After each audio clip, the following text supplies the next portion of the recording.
유진 피터슨의 메시지 성경 사도행전 20장입니다. 봉독에 올리겠습니다. 마게도니아와 그리스. 사태가 진정되자 바울은 제자들을 불러 모아 에베소에서 선한 일을 지속하도록 격려했다. 그리고 나서 작별 인사를 하고 마게도니아로 떠났다. 그는 그 지역을 여행하며 각 모임을 방문할 때마다 끊임없이 사람들을 격려하여 사기를 높이고 그들에게 새로운 희망을 불어넣었다. 그 후에 바울은 그리스로 가서 석 달을 머물렀다. 그가 배를 타고 시리아로 떠나려는데 유대인들이 그를 해치려는 음모를 꾸몄다. 그래서 그는 다시 마게도니아를 지나는 육로로 길을 바꾸어 그들을 따돌렸다. 그 여정을 함께한 동료들은 베레아 출신 브로의 아들 소바더, 데살로니가 사람 아리스다고와 세군도, 더베 출신 가이오, 디모데, 그리고 서아시아 출신의 두 사람 투기고와 드로비모였다. 그들이 먼저 가서 드로아에서 우리를 기다렸다. 한편 우리는 6월절 주간을 빌립보에서 보낸 뒤에 배를 타고 떠났다. 우리는 닷새 만에 다시 드로아에 가서 한 주를 머물렀다. 일요일에 우리는 모여서 예배를 드리고 주님의 만찬을 기념했다. 바울은 회중에게 강론했다. 우리는 다음 날 아침 일찍 떠날 예정이었으나 바울의 이야기가 밤늦게까지 길게 이어졌다. 우리가 모인 곳은 불을 환하게 밝힌 다락방이었다. 유두고라 하는 청년이 창을 열고 걸터 앉아 있었다. 바울의 이야기가 계속되자 깊은 잠이 들었던 유두고가 3층 창문 밖으로 떨어졌다. 사람들이 일으켜보니 그가 죽어 있었다. 바울이 내려가서 그 위에 엎드려 그를 꼭 끌어안고 말했다. 그만들 우시오. 그에게 아직 생명이 있습니다. 그 후에 바울이 일어나서 주의 만찬을 베풀었다. 그는 새벽까지 믿음의 이야기를 계속해서 전했다. 그런 분위기 속에서 사람들이 떠났다. 바울과 회중은 각자의 길을 갔다. 다시 살아난 유두고를 데리고 가면서 그들은 모두 생명으로 충만했다. 한편 남은 우리는 먼저 배를 타고 아소로 향했다. 거기서 우리는 바울을 태울 계획이었다. 바울이 아소까지 걸어가기를 원해서 미리 일정을 맞추어 둔 것이다. 이 일은 계획대로 되어 우리는 아소에서 그를 만나 배 태우고 미둘레네로 향했다. 이튿날 우리는 기오 맞은편에 들렸다가 다음날 사모를 거쳐 밀레도에 이르렀다. 바울은 아시아에서 시간을 지체하지 않으려고 에베소를 지나치기로 했다. 그는 오순절에 맞춰 예루살렘에 도착하려고 서둘렀다. 예루살렘으로 바울이 밀레도에서 에베소 사람을 보내 회중의 지도자들을 불렀다. 그들이 도착하자 바울이 말했다. 여러분도 알다시피 나는 아시아에 도착한 첫날부터 전적으로 여러분과 함께 지냈습니다. 어떤 상황에서도 목숨을 걸고 주님을 섬겼고 나를 죽이려는 유대인들의 끝없는 계략을 참아냈습니다. 나는 어떤 경우에도 인색하게 굴거나 일속을 챙기지 않았고 여러분의 삶에 변화를 가져다줄 진리와 격려의 말을 여러분에게 아낌없이 주었습니다. 나는 여러분을 사람들 앞에서나 여러분의 집에서 가르치시면서 유대인에게나 그리스 사람에게나 똑같이 하나님 앞에서 삶을 근본적으로 고치고 우리 주 예수를 철저히 신뢰하도록 당부했습니다. 그러나 지금 내 앞에는 또 하나의 긴급한 일이 있습니다. 예루살렘으로 가야 한다는 부담입니다. 거기에 가면 무슨 일이 벌어질지 나는 전혀 모릅니다. 쉽지 않을 것이 분명합니다. 내 앞에 고난과 투옥이 있을 것을 성령께서 거듭해서 분명히 말씀해 주셨습니다. 그러나 그것이 나에게는 별로 중요하지 않습니다. 나에게 가장 중요한 것은 하나님께서 시작하신 일을 마치는 것입니다. 주 예수께서 내게 맡기신 사명, 곧 믿을 수 없을 만큼 후히 베푸시는 하나님의 자비를 내가 만나는 모든 사람에게 알리는 것입니다. 오늘은 작별의 날입니다. 여러분은 나를 다시는 보지 못할 것입니다. 나도 여러분을 다시 보지 못할 것입니다. 나는 오랫동안 여러분 사이를 오가며 이제 막이 오는 하나님 나라를 선포했습니다. 나는 여러분을 위해 최선을 다했습니다. 내 모든 것을 여러분에게 주었으며 여러분을 향한 하나님의 뜻을 하나도 남김없이 전했습니다. 이제 모든 것이 여러분에게 달려 있습니다. 여러분 자신을 위해서나 양떼인 회중을 위해서나 긴장을 늦추지 마십시오. 성령께서 이 하나님의 사람들을 여러분에게 맡기셔서 교회를 지키고 보호하게 하셨습니다. 하나님께서 친히 이들을 위해 죽을 가치가 있다고 여기셨습니다. 내가 떠나자마자 흉악한 이리들이 나타나서 이 양들을 맹렬히 공격하리라는 것을 압니다. 여러분의 무리 중에서 나온 자들이 제자들을 유혹하여 예수 대신에 자기들을 따르게 하려고 왜곡된 이야기를 할 것입니다. 그러니 늘 깨어 경계하십시오. 지난 3년 동안 내가 여러분과 함께 끝까지 포기하지 않고 견디면서 여러분 한 사람 한 사람에게 내 마음을 쏟았던 것을 잊지 마십시오. 이제 나는 여러분을 놀라우신 우리 하나님께 맡겨드립니다. 하나님의 은혜로운 말씀이 여러분을 그분이 원하시는 모습으로 만들 수 있고 이 거룩한 형제들의 이 공동체에서 여러분에게 필요한 것을 다 공급해 주실 수 있습니다. 여러분이 잘 알다시피 나는 재물이나 유행에는 관심이 없습니다. 나는 내 자신과 또 나와 함께 일하는 사람들의 기본적인 필요를 맨손으로 해결했습니다. 무슨 일을 하든지 약한 사람들 편에서 일하고 그들을 이용하지 않아야 한다는 것을 여러분에게 본을 보였습니다. 받는 것보다 주는 것이 훨씬 행복하다고 하신 우리 주님의 말씀을 늘 기억한다면 여러분은 이 부분에서 잘못되지 않을 것입니다. 말을 마치고 나서 바울은 무릎을 꿇고 기도했다. 그들도 다 무릎을 꿇었다. 하염없이 눈물이 흘렸다. 그들은 바울을 꼭 붙들고서 그를 보내려고 하지 않았다. 그들은 이제 다시는 그를 보지 못할 것을 알았다. 그렇게 되리라고 바울이 아주 분명히 말했기 때문이다. 마음이 몹시 아팠으나 마침내 그들은 용기를 내어 그를 배까지 배웅했다. 사도행전 21장 투로와 가이사라. 눈물 어린 작별을 뒤로하고 우리는 길을 떠났다. 우리는 곧장 고스로 가서 이튿날 로도에 이르렀고 그 다음에 바다라에 도착했다. 거기서 페니키아로 직항하는 배를 찾아 그 배를 타고 출발했다. 시리아로 항로를 잡고 가는 동안에 왼쪽으로 키프루스가 시야에 들어왔다가 곧 사라졌다. 마침내 우리는 두로를 향해 정박했다. 짐을 내리는 동안 우리는 현지에 있는 제자들을 찾아가 그들과 함께 이레를 지냈다. 그들이 성령을 힘입어 앞니를 내다보고 바울에게 예루살렘으로 가지 말라는 말을 전했다.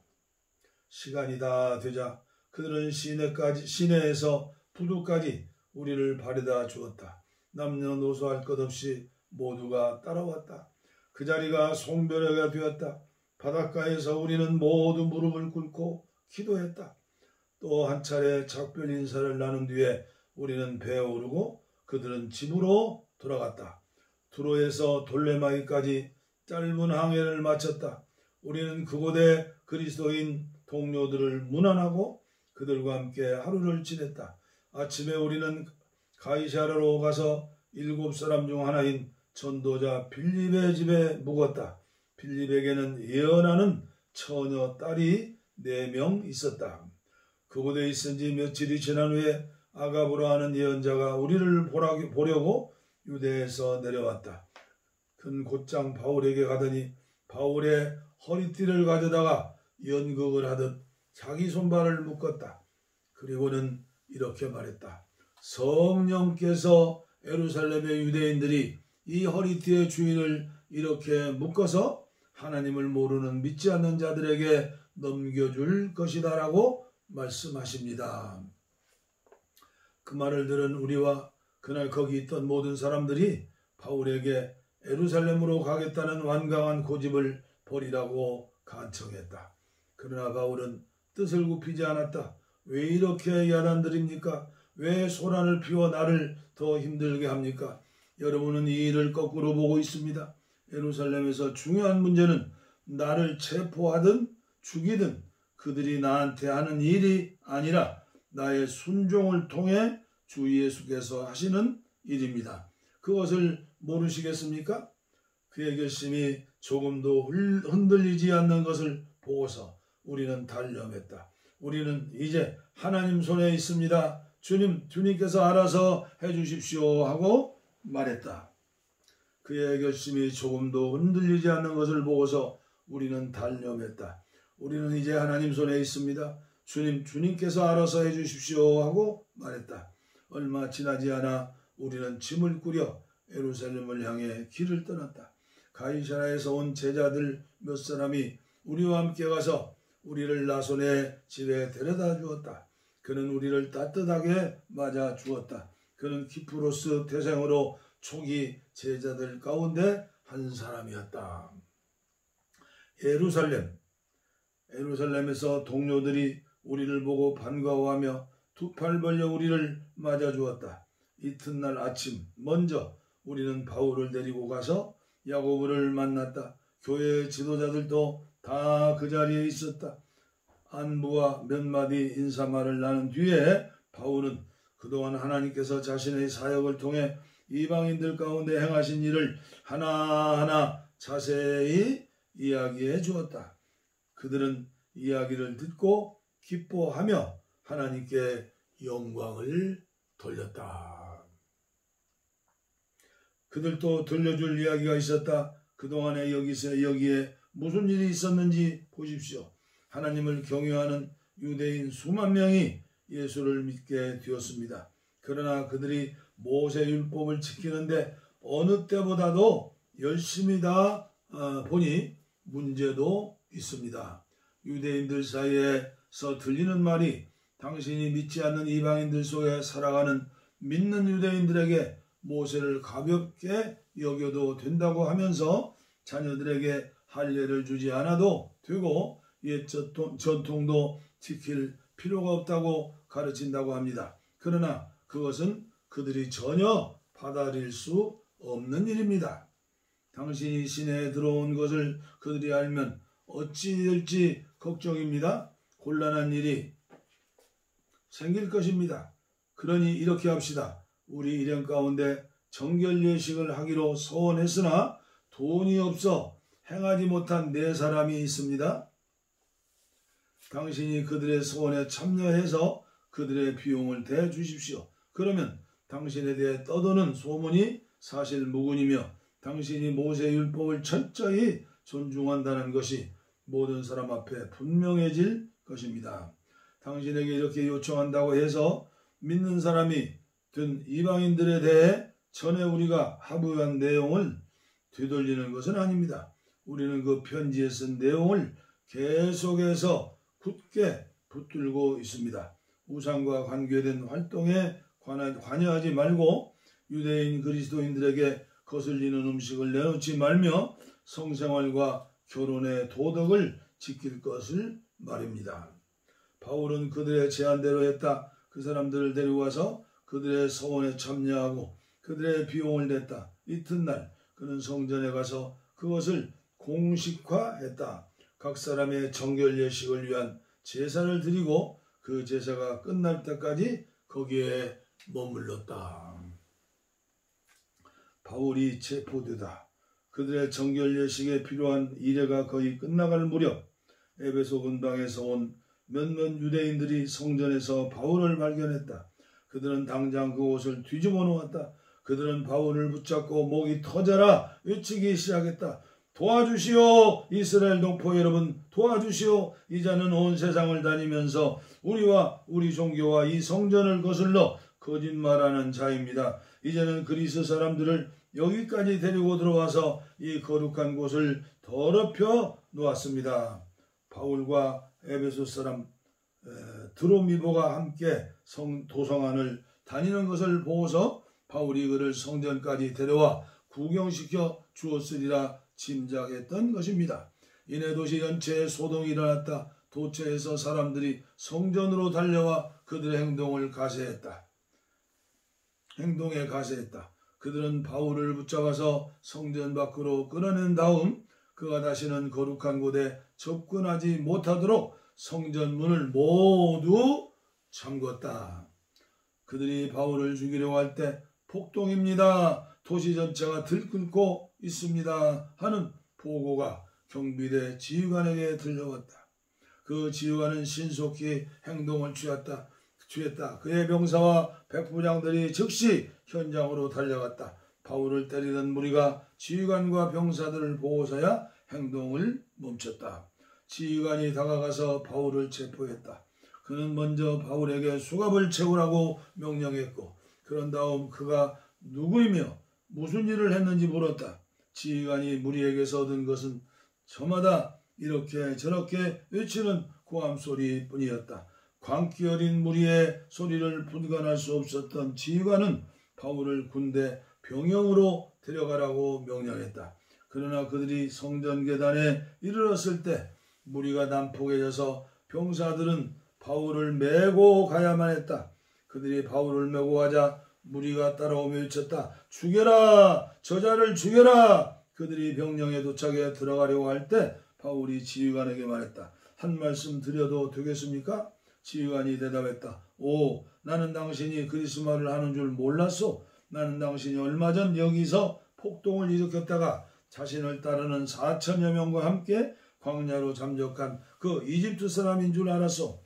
바울이 말했다. 아닙니다. 나는 다소 태생의 유대인입니다. 지금도 그 유력한 도시의 시민입니다. 간단한 부탁을 하나 드리겠습니다. 내가 저 무리에게 말할 수 있게 해 주십시오. 바울이 자신의 이야기를 말하다 병영 계단에 서 있던 바울이 돌아서서 손을 들어 올렸다. 바울이 말을 시작하자 무리가 조용해졌다. 그는 히브리 말로 이야기를 했다. 사도행전 21장 봉독에 올렸습니다. 사도행전 22장 사랑하는 내 형제요 아버지이신 여러분, 나에 대해 미리 결론을 내리기 전에 지금부터 내가 하는 말을 잘 들어 주십시오. 그들은 그가 히브리 말로 말하는 것을 듣고는 더 조용해졌다.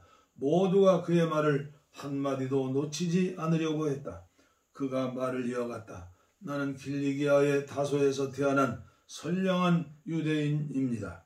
여기 예루살렘에서 교육받았고 랍비 가말리엘의 엄격한 지도 아래 우리 종교의 전통을 철저히 배웠습니다. 그리고 지금 여러분처럼 나도 항상 열정적으로 하나님 편에 있었습니다. 나는 이 도와 관련된 사람이면 누구나 추적하고 맹렬히 공격해서 하나님을 위해 죽일 준비가 되어 있었습니다. 나는 남자든 여자든 가리지 않고 가는 곳마다 그들을 잡아들여 감옥에 가두었습니다. 대제사장이나 최고의회 누구에게나 물어보면 그 사실을 확인할 수 있습니다. 그들 모두가 나를 잘 알고 있었습니다. 그러다가 나는 예수를 따르는 이들을 추적하고 체포하려고 우리 형제들이 있는 다마스쿠스로 떠났습니다. 나는 그들을 예루살렘으로 데려와서 형을 받게 하는 고난이 부여된 공문서를 가지고 있었습니다. 정오쯤 다마스쿠스 외곽에 이르렀을 때 하늘에서 눈부신 빛이 강하게 비쳤습니다. 나는 바닥에 쓰러졌고 시야가 흐려졌습니다. 그는 한 음성이 들렸습니다. 그때 한 음성이 들렸습니다. 사울아, 사울아, 왜 나를 해치려고 하느냐? 나는 주님 누구십니까? 하고 물었습니다. 나는 네가 핍박하는 나사렛 예수다 하고 그분이 말씀하셨습니다. 동료들은 그 빛을 보았으나 그 대화는 듣지 못했습니다. 그래서 나는 주님 이제 제가 어떻게 해야 합니까? 하고 물었다. 그분은 일어나서 다마스쿠스로 들어가라. 앞으로 네가 해야 할 일을 말해줄 사람이 거기에 있다고 말씀하셨습니다. 그래서 우리는 다마스쿠스로 들어갔습니다. 내가 처음 선택한 것과는 전혀 다른 모습으로 그 성에 들어간 것입니다. 나는 눈이 멀어 볼 수 없었기 때문에 동료들이 내 손을 잡고 데리고 들어가야 했습니다. 바로 그때 아나니아를 만났습니다. 그는 우리의 율법을 잘 지키고 소문난 사람입니다. 이것은 다마스쿠스 유대인이 공동체가 다 동의하는 사실입니다. 그가 와서 내 어깨에 손을 얹고 눈을 들어보시오 하고 말했습니다. 내가 눈을 들었을 때 어느새 나는 그의 눈을 똑바로 쳐다볼 수 없었습니다. 다시 보게 된 것입니다. 그러자 그가 말했습니다. 우리 조상의 하나님이 그대를 택하셔서 그분의 활동 계획을 알게 하셨습니다. 그대는 외롭고 죄 없으신 분을 실제로 배웠고 그분의 말씀을 들었습니다. 이제 그대는 만나는 모든 사람에게 그대가 보고 들은 것을 증거하는 핵심 증인이 될 것입니다. 그러니 망설이지 말고 일어나 세례를 받으십시오. 죄를 깨끗이 씻어내고 하나님과 직접 사귀십시오. 정말로 아나니아가 말한 대로 되었습니다. 예루살렘으로 돌아온 뒤에 어느 날 나는 성전에서 하나님의 임재에 잠겨 기도하다가 그분을 배웠습니다. 하나님의 의롭고 죄 없으신 분을 뵙고 그분께서 하시는 말씀을 들었습니다. 서둘러라, 최대한 서둘러 여기를 떠나라. 예루살렘에 있는 유대인들 가운데 어느 누구도 네가 나에 대해 하는 말을 받아들이지 않을 것이다. 처음에는 반대했습니다. 저보다 적합한 사람이 누가 있겠습니까? 제가 주님을 믿는 사람들을 핍박하고 회당에서 마구 때리고 감옥에 가두는 일에 얼마나 열중했는지 모릅니다. 모르는 사람이 없습니다. 주님의 증인 스데반이 살해되고도 바로 그 자리에 제가 살인자들의 겉옷을 들고 그들을 응원했습니다. 그러나 이제 제가 완전히 돌아선 것을 그들이 알고 있습니다. 그러니 제가 무슨 자격이 더 필요하겠습니까? 그러나 그분은 이유를 묻지 말고 가거라. 내가 너를 멀리 이방인에게로 보내라고 말씀하셨습니다. 로마 시민인 바울.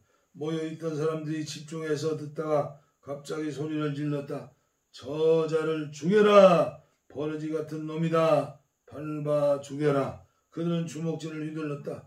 욕설이 쏟아져 그때 지휘관은 끼어들어 바울을 병영으로 데려가라.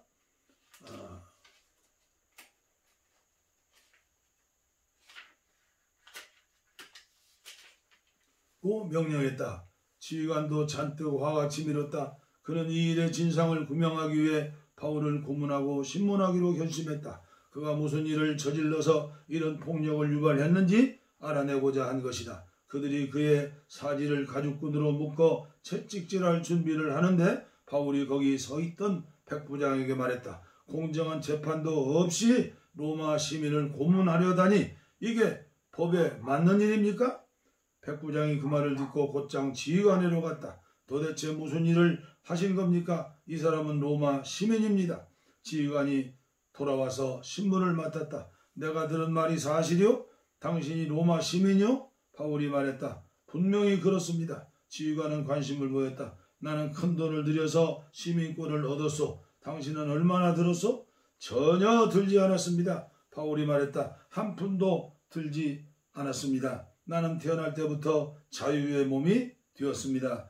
그것으로 신문은 끝났다. 그 일로 지휘관에게 하나님을 두려워하는 마음이 생겼다. 그는 로마 시민을 결박했고 하마터면 고문까지 할 뻔했던 것이다. 이튿날 지휘관은 문제의 원인을 규명하고 유대인들의 고발에 배후가 있는지 확실히 알아보기로 작정했다. 그는 바울의 결박을 풀어주고 명령을 내려 대제사장들과 최고의회를 소집했다. 그들의 생각을